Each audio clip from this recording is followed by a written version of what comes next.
Commander Zethvar of the Dominion fleet stared at the holographic display with barely contained fury. The massive dreadnought's bridge fell silent as officers watched their superiors' mandibles click in agitation. What had begun as a routine subjugation of the primitive world called Earth had turned into the most humiliating defeat in Dominion history. "Explain to me again." Zethvar's voice carried the deadly calm that preceded executions. "How our entire 4th Battle Group was neutralized by—" "What did the humans call it?" Sub-Commander Clicks consulted his datapad with trembling appendages. A rubber duck, sir." Specifically, a yellow aquatic avian toy belonging to a human juvenile named Emma Chen, age 7 standard cycles. The bridge's atmosphere recyclers seemed to wheeze in the ensuing silence. It had started 3 rotations ago when the Dominion's advanced scouts detected Earth's primitive radio transmissions. The planet's dominant species showed promise as laborers, bipedal, reasonably intelligent but lacking faster-than-light travel or energy weapons. A textbook subjugation scenario. The first mistake was underestimating human curiosity. When the Dominion fleet entered Earth's system with their standard intimidation broadcast, demanding immediate surrender and threatening orbital bombardment, the humans' response was unexpected. Instead of cowering or preparing futile defenses, they began transmitting what their databases later identified as memes: pictures of cats with incomprehensible text, moving images of humans performing absurd dances, and most puzzling of all, thousands of images of small yellow toys similar to the one now displayed on every screen across the fleet. The Psychological Warfare Division analyzed these transmissions. Clicks continued, his voice barely above a whisper. "They determined the images were meant to mock our appearance, sir. The yellow toys. They bear resemblance to our sacred war forms." Zethvar's eyes narrowed. The Dominion's warrior caste did indeed possess yellow ceremonial coloring and aquatic heritage. To see their divine image reduced to a child's bath toy was insulting beyond measure. The second mistake was taking the bait. Admiral Throcknell, commanding the assault from orbit, had ordered immediate retaliation for the perceived mockery.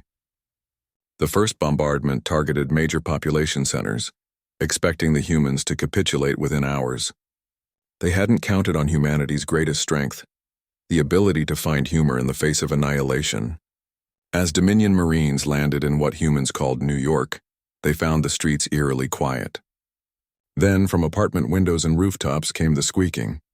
Thousands upon thousands of rubber ducks, squeezed by human hands, creating a cacophony that their audio sensors registered as aggressive territorial calls.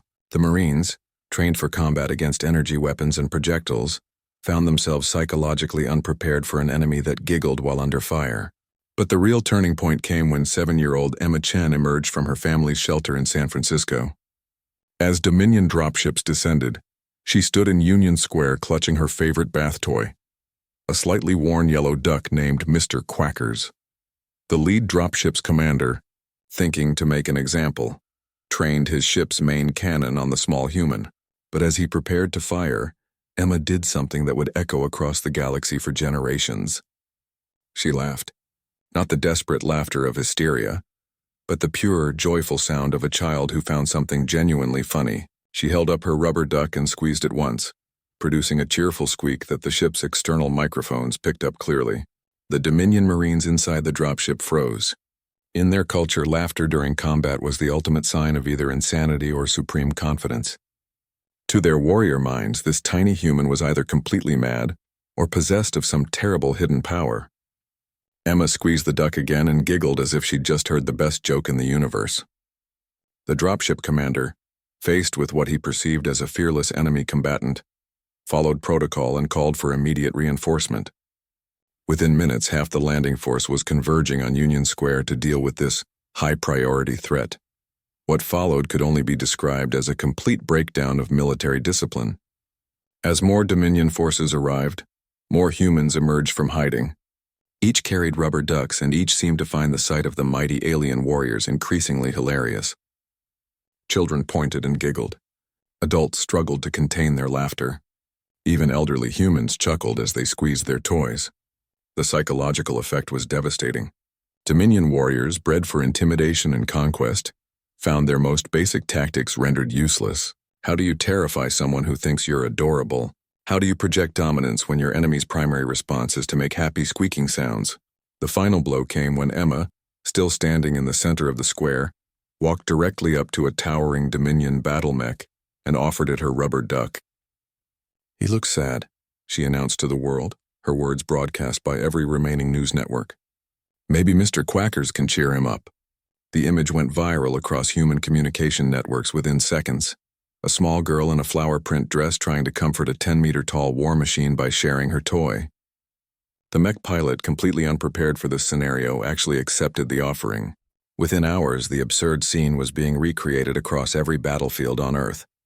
Human children approached alien soldiers with toys, snacks, and flowers. Adults began treating the invasion force like confused tourists who needed directions. The Dominion military machine, designed to break the will of conquered species through fear and overwhelming force, had no protocols for dealing with an enemy that refused to be afraid, and instead offered friendship. Morale collapsed. Soldiers began questioning orders. Some Marines were discovered teaching human children how to play traditional Dominion games. Now, as Commander Zethvar watched the last of his forces evacuate in defeat, he finally understood the humans' greatest weapon. They had weaponized joy itself. "Sir," Sub-Commander Klix ventured, "perhaps we should add humans to the Do Not Engage species list." Zethvar looked at the image of little Emma Chen, still displayed on the main screen, still smiling as she held her rubber duck. Somewhere along the way, the Empire had forgotten that laughter could be stronger than lasers, and that sometimes the smallest gestures carried the greatest power. "Make the notation," he ordered quietly. "Specify that any species capable of finding humor in their own extinction is too dangerous to conquer."